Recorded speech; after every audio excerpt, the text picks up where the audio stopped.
오늘 주시는 말씀은 데살로니가전서 5장 1절에서 6절까지의 말씀입니다. 형제들아, 때와 시기에 관하여는 너희에게 쓸 것이 없음은 주의 날이 밤에 도둑같이 이를 줄을 너희 자신이 자세히 알기 때문이라. 그들이 평안하다 안전하다 할 그때에 임신한 여자에게 해산의 고통이 이름과 같이 멸망이 갑자기 그들에게 이르리니 결코 피하지 못하리라. 형제들아, 너희는 어둠에 있지 아니하매 그날이 도둑같이 너희에게 임하지 못하리니 너희는 다 빛의 아들이요 낮의 아들이라. 우리가 밤이나 어둠에 속하지 아니하나니 그러므로 우리는 다른 이들과 같이 자지 말고 오직 깨어 정신을 차릴지라. 아멘. 할렐루야. 상쾌한 아침입니다. 오늘 하루도 주님 주신 힘으로 맡겨진 일들을 넉넉히 감당하는 은혜가 있기를 축복합니다. 주변에 보니까 기침하는 분들이 많으시네요. 환절기라서 비염으로 고생하는 분들도 많은 것 같고요.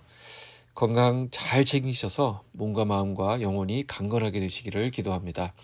바울은 예수님의 재림에 관한 말씀을 이어갑니다. 그런데 우선 이 재림의 때와 시기에 대하여는 쓸 것이 없다라고 말씀하고 있습니다. 그 이유는 바울 자신도 알 수 없기 때문이라는 것이죠. 바울은 예수님께서 말씀하신 것처럼 재림의 시기를 밤에 도둑이 이르듯이 또한 임신한 여자의 해산의 때가 이르듯이 불현듯 찾아온다는 것을 강조하고 있습니다. 이처럼 주님의 재림의 때는 은밀하게 임할 것입니다.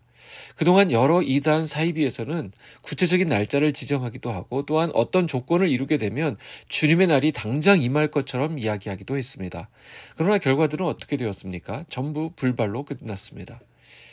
그게 만약 맞았다고 한다면 성경이 틀린 것이 되겠죠? 그들은 주님의 말씀에 무지했기 때문에 그와 같이 엉터리 예언을 하게 되는 것입니다. 분명히 성경은 알 수 없다라고 말했는데 굳이 그걸 알 수 있다라고 하는 그 심보는 또 무엇입니까? 그렇다면 오히려 우리는 생각해야 되겠죠. 하나님께서 알려주시지 않은 그 날과 그 시기를 궁금해하기보다는 왜 하나님은 재림의 때와 시기를 알려주지 않으셨을까 하는 질문을 우리가 가져야 할 줄로 압니다. 하나님 말씀하지 않으시고 공유하지 않으실 때는 이유가 있는 것입니다. 우리가 알아서 좋은 것도 있지만 모르기 때문에 더 유익한 것도 있기 때문입니다. 많은 사람들은 하나님께서 성경 속에서 답을 주지 않으신 부분들에 대하여 그 답을 찾느라 애를 씁니다. 그런데 하나님께서 알려주지 않으신 부분은 때론 우리가 몰라서 유익한 것들이 더 많기 때문에 감추어 두신 부분이 있다는 것을 우리는 기억할 필요가 있습니다. 자, 그렇다면 재림의 때와 시기를 감추어 두신 그 이유, 또 그렇게 함으로써 얻게 되는 유익은 무엇입니까? 바로 우리가 영적 긴장감 속에 우리의 구원을 이루어가는데 그것이 유익하기 때문입니다. 사람들은 악하기 때문에 예수님께서 언제 오신다는 것을 알려주시는 순간 그 날을 지정하고 계산해서 최대한 편하게 주님을 맞으려고 할 것입니다. 평소 온갖 정욕을 따라서 살다가 예수님이 오시기로 한 바로 그 전에 가서야 닥쳐서야 회개하고 또 제대로 살려고 막 이렇게 그때서야 애쓰는 모습들을 보이게 될 것입니다. 자, 이렇게 하면 우리의 신앙생활에 전혀 유익이 없습니다. 그렇기 때문에 하나님께서 오히려 재림의 시기를 감추어 두신 것이죠. 그래서 우리가 늘 영적인 긴장감 속에 주님을 맞을 준비를 할 수 있도록 우리를 돕고 계시는 것입니다. 그러나 그날과 그때 어떤 이들은 주님의 재림에 대한 약속을 하찮게 여기면서 망각하는 자들도 있습니다. 오히려 평안하다, 안전하다고 하면서 하나님의 약속을 저버리는 것입니다. 주님께서 다시 오시는 날을 주의 날이라고 표현하고 있습니다. 예수님께서 오시기 전인 구약에서 이미 주의 날이라고 하는 단어가 쓰였습니다. 주의 날은 심판의 날입니다. 하나님께서 의로운 자를 인정하시고 악한 자를 벌하시는 날이라고 합니다. 구약에서도 그렇고 오늘 우리 본문에서도 이 주의 날은 무서운 날입니다. 일단 언제인지 그때와 시기를 알 수 없습니다. 어떤 날인지 알 수도 없을 뿐 아니라 얼마나 뒤에 오는지도 알 수 없습니다. 그러나 홍수의 심판 때처럼 반드시 임하는 날이고 이 날은 의인을 살리시지만 악인을 벌하시는 날이 되는 것입니다. 자, 그렇다면 우리는 이 재림의 그 날을 두려워해야 될까요? 그렇지 않습니다. 우리가 주님의 재림을 두려워하지 않을 수 있는 이유를 4절 5절이 설명하고 있습니다. 형제들아, 너희는 어둠에 있지 아니하매 그날이 도둑같이 너희에게 임하지 못하리니 너희는 다 빛의 아들이요 낮의 아들이라. 우리가 밤이나 어둠에 속하지 아니하나니. 자, 주께서는 다시 오십니다. 이것은 변하지 않는 사실입니다.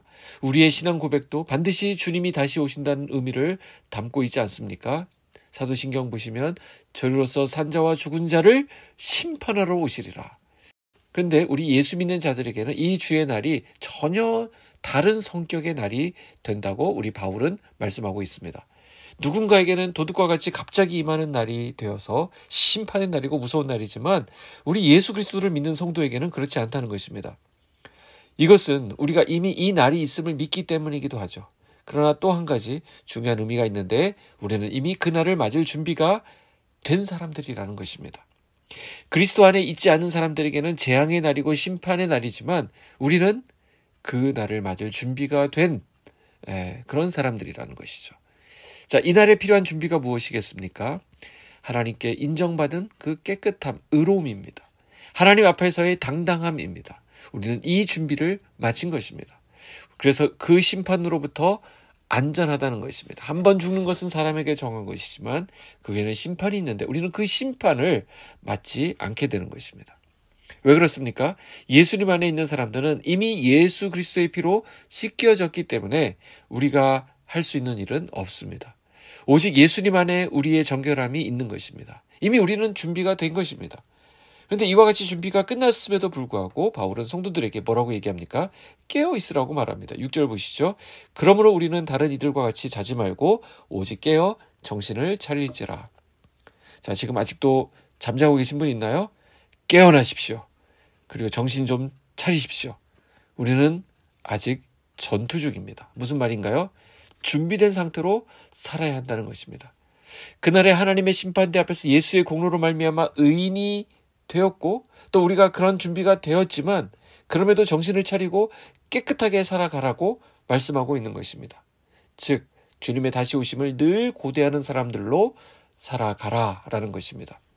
예수 그리스도를 믿는 우리는 곧 영광스러운 그날을 맞이하게 될 것입니다. 그러나 아직 그날이 임하지 않았기 때문에 우리는 그날을 기다리며 살아가야 한다는 것입니다.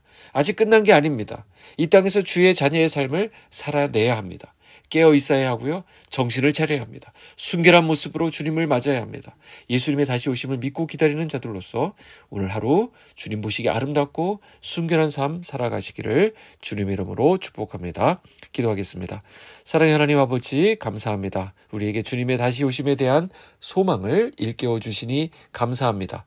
이 땅에 우리가 발을 딛고 있지만 우리는 하늘에 속한 사람으로 살아가게 하신 주님, 오늘 우리가 하나님 백성의 정체성을 갖고 순결하게 살아갈 수 있도록 주의 은혜와 자비로 우리를 붙잡아 주시옵소서.